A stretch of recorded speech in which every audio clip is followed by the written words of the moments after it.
Out, but Omega. Oh, Luis! Oh, didn't force anything. Everything is gonna connect for them. The AOG plus Earth Shatter combination. James Banks was able to walk away, but Uker picks him up with the lantern flare. Gonna bring down Andor. Oh my goodness, Shizu in the picture now with a Spear of Destruction. Chovskirt still working on Uker. At the back! Jove is the only one left though. Here comes Chovskirt and make a move and steal away this Lord. Here comes there! What a beautiful setup! And the man with a million moves adds another move to his list as they take down 2 plus the Lord. A triple for Shizu. There we go. All right, you mentioned that this was his one of his signature picks in MDL Philippines. So let's see if backing up, if maybe you still use it. Welcome to Mobile Legends. And how well is that going to do against this specific lineup? Let's go into it. And it's going to be a really fun one to watch for sure. All right. Slightly faster clear here for Omega. Playing slow around the middle, though Ukir wants to be aggressive against Chovskirt. Super Yoshi's here. Oh, good trade. Forcing out right away the flicker onto Chovskirt. Yeah, very good trade at the beginning of the center of the map. Although we did see that was a similar start in game number 1. So no doubt, APBR will have the capability to recover. James Banks. Okay, forced out to revitalize early on and no follow-up coming in from Keketo. There's the lantern flare, another flicker forced out. So a flicker for a flick, no, 2 flickers have been forced out for APBR. Yeah, that's pretty huge, especially it's on Chovskirt as well as Kekedot. You know what? They can't really be too aggressive with that one. They'll have 2 minutes, 2 solid minutes where Omega can basically do whatever they want on the map. You know, I thought the Zushin, I would see the nerf on the early game, the Zushin. But so far, what's the nerf? Ukir's been playing phenomenal, even despite the nerf, has been playing aggressive with or without Super Yoshi in the mid lane up against Kekedot and Chovskirt. Yep. Okay. So start for both. Fury Hammer already for the Suyo. So putting up on the first item for the Joy. Despite some heavy aggressive trading in the center of the map, nothing too crazy just yet. In fairness, the nerf isn't like super hero breaking. It just enables like the Zushin to get really picked up. Oh! Okay, first man down. There actually is gonna fall down. Got spotted out by Andoryu with Super Yoshi. Now APBR not in a good position to contest for this turtle as Andoryu this time is taking full control of the objectives. Oh, big invade here by Omega. This is not going good for APBR. Oh, look at that. Luis up on front. Andoryu already got the turtle. Okay. Oh, still got his purple buff though. So good thing Omega didn't lose their buff as well. They did pressure the rotation a bit of APBR. Still, APBR are within the realms of being able to come back. They might find Jome. Here comes a flicker from Jome. Kekedot wasn't there in time as Jome was able to walk away scot-free. Didn't toss him up. I think Kekedot was thinking Jome was a bit too far to the edge, that even if he casted the animation of the ejector, he'd still be able to get away. And at least he was able to force out the flicker. So there is that. 200 gold lead for 3 members of Omega right now, and APBR need to find a way to recover. They might be getting that with a trade. They might be willing to trade up the second turtle for a push in another portion of the map, if the minion waves are looking good for them. All right. In fairness, right? I mean, Kekedot, maybe he played pretty much the same last game, right? He didn't play too aggressive, played within their means, and it's just all about like measuring up your opponent. How far can you extend? How far can you push? Chovskirt though, suffering quite some damage in that trade. Ukir really tearing it up on the lane. If it's not gonna come from Ukir, it's gonna come from somewhere else, and then Doryu seems like to be the damage dealer of Omega. How many times have they sent Chovskirt home recalling because of the dives that Omega can do? Now here comes the lantern flare spams from Ukir. They might go for the top lane push eventually and just force Kekedot to stay and babysit Shizu. Here's the problem with that Moskov matchup against Granger. Just really can't move out of your turret that much. You're getting punished over and over again. It's gonna be hard for that Moskov, at least for the meantime. Okay, Chovskirt has the Primal Wrath. Let's see if they'll be willing to contest this next objective. Because with that, they should have an angle here, but the difference is two tanky members at the side of Omega against the one pick-off-based comp. Omega can just brute force this, stand their ground, and bully AP Bren out of the objective. Oof, exactly what they're trying to do right now. Trying to push him back, looking for an angle. Kekedot as well has that flicker charged up. Okay. Who's going to be the target though? She's just pushing down bottom. He does have the Spear of Destruction, can jump in any moment. As Super Yoshi is zoning out Kekedot. James Max not in the picture to go for the turtle. There was a flicker committed from there. AP Bren, no casualties, but Omega got the turtle. Okay, so they didn't force anything out, but Omega... Oh, Luis! Oh, didn't force anything. Everything is going to connect for them. The AOG plus Earth Shatter combination. James Max was able to walk away, but Uker picks him up in the lantern. They're going to bring down Andor. Oh my goodness, Shizu in the picture now with a Spear of Destruction. Chomskirt still working on Uker. At the back! Jom is the only one left though. Here comes Chomskirt and there. There doesn't have any flicker. Jom will be able to walk away, but Omega lost 3. Omega, they were looking over here, but they weren't looking over there, and they got caught up by the Padang. Andoryu will cash out Kekedot though, but AP Bren, a glimmer of hope in what has been an Omega-controlled game so far. And Shizu definitely the one who is having a lot of fun because he doesn't need to join in quite yet. He's getting so much gold on the map. I can see that differential really starting to go on the side of the Moskov, surprisingly, after everything that happened. Yeah, and the decision of Shizu to not just cast the Spear of Destruction when Omega was doing the turtle take, but after that turtle take was really vital for AP Bren and how they were able to get 3 kills and eventually diminish the gold lead established by Omega. He's just not the focus there right now. There you go with the Sky Piercer locked in for Jom. Must be a signal that they're ready to go in for the fights maybe soon. Yeah, a little bit. AP Bren's like far more calculated this week so far. It's like you really you can see them trying to consider all of the potential conditions, the proper timings.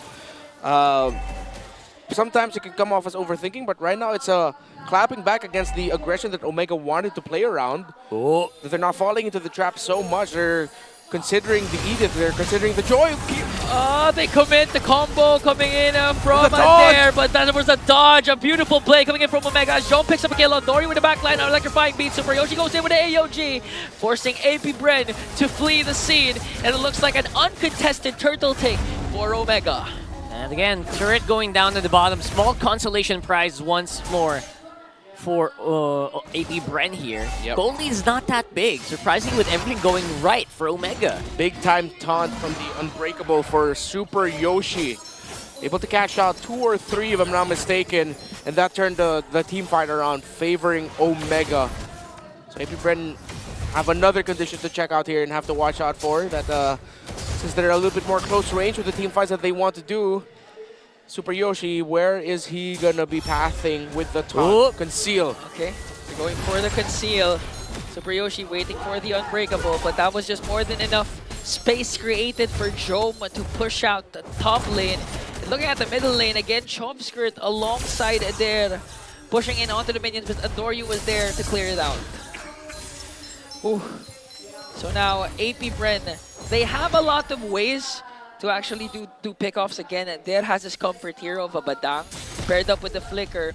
If it connects properly to the right target, specifically Jom or Andoryu, AP Bren can make waves again and turn things around. Some of those games where the jaw head doesn't feel as big of an impact as we did see in game number 1. And you could feel it, wow, right there. Ready to pull the trigger there. I think they call that stretching. Stretching, there you go. The good dynamic stretching. Oh, Kekedot. Okay, there was the conceal. Okay, Gotta Andoryu commits the retry. Super Yoshi commits the AOG. Kekedot just walks out of danger. Alright, that's a big consequence, honestly, because right now Kekedot will be forced to play a lot more defensive. Maybe try to just keep James Banks alive or keep Dare alive, right? Other than that, it's still Shizu not joining the fights quite yet.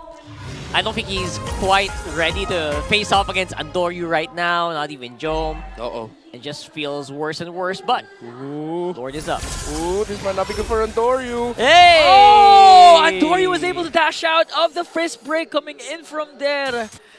So that was an initiation. AP Bren really Wait, what's wanted. happening? Oh, okay. Even Lewis forcing out there's Flicker. Now a conceal for the squad of Omega. Reset Ukir it. zoning out the members. Kekedot lifting him up with the Lantern Flare.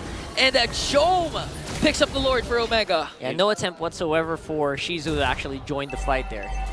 I thought that Shizu would maybe even toss out an SOD to just try and For the steal? it. Yeah, that's what I was thinking too. I was waiting for it. But no. But yeah, they decided to go up against it, playing it safe. And I think that's the best way I could describe how these two have been playing so far right now. Of course, minus the aggressive nature of Super Yoshi getting punched in game number 1. These two are playing not to lose. Like, that's the best way I could describe it. Like, with how they're moving, how they're really saving their flickers. You see the thought process getting shown out.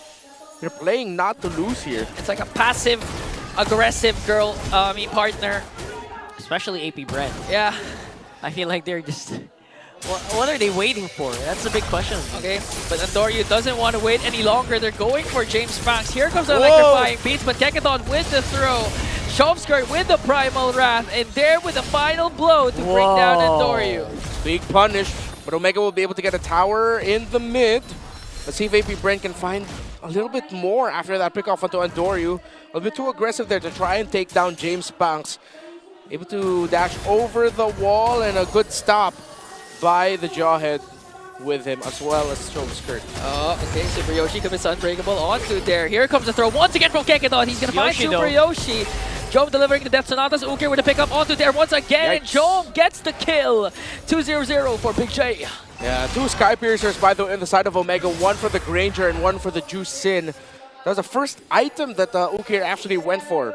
Went for the Elegant Gem, then the Sky Piercer onto the Blood Wings, while Jome went a little bit more traditional, went for the Hunter Strike first and then the Sky Piercer. So at this point, I think Jome should either have 1 or 2 stacks. No, 1 stack should be, right? Yeah, 1 stack on the Sky Piercer, if I'm not mistaken. I don't think we're gonna get to see that quite yet. But yeah, it's either if it not 1, 2. I don't know who got the other one.